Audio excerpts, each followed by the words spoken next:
Hello everyone, and welcome to this short video about understanding digital media for translation. I'm your instructor Michael Chesnut, and this video will just be a brief introduction to this class and me. So I'm an EICC instructor, and I'll be the instructor for this course, and I've been here about 10 years in our department. I teach several different classes, but one of my favorites is this class, Understanding Digital Media for Translation. So the first question I always get about this class is this a translation class? No, this is not a translation class. This is a class that enables you to better understand digital media so you can engage in translation of digital media in the future. But I'm not a translation instructor, I'm not a translation professor. My scholarship, my work, has to do with other issues, such as exploring the role of English in the world in different contexts. And so that's what we focus on. Language, literature, and other scholarly topics in digital media. So if this isn't about translation exactly, what is it about? Well, first of all, this is a class that will help you improve your English. Through regular class activities, we will focus on improving your speaking, listening, and reading skills. And we have a special focus on writing as well, because we do a short, small, simplified mini research paper as part of this class. And so you will definitely improve your writing skills. And I'll be teaching you new writing skills as part of this class.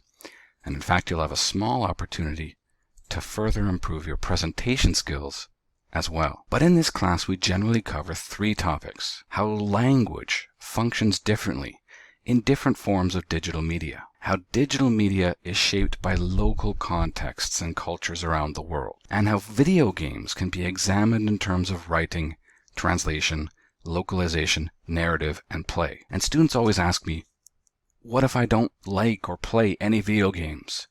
What if I hate social media and don't really use any of these services?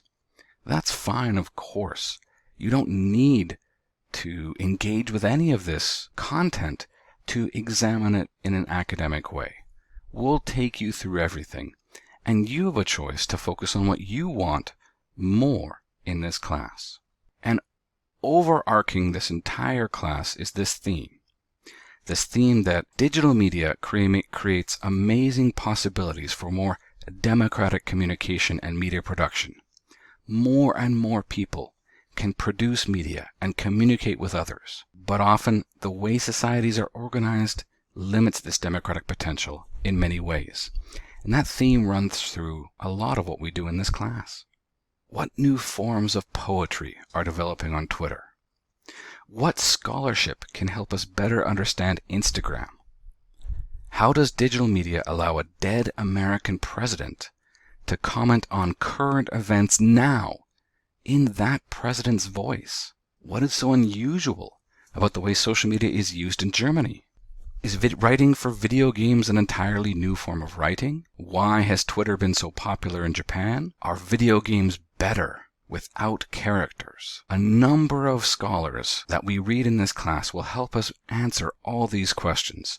For example, Professor Ian Bagost, noted scholar of video games, helps us answer this last question. In fact, it's his question. And so we explore these questions and many more throughout the semester, always focusing on improving our language skills at the same time. This has been a brief introduction to this class, and if you have any questions, please feel free to contact me via email or our other systems here at Tufts. All right, that's it for today. Thank you so much. I hope to see you in class.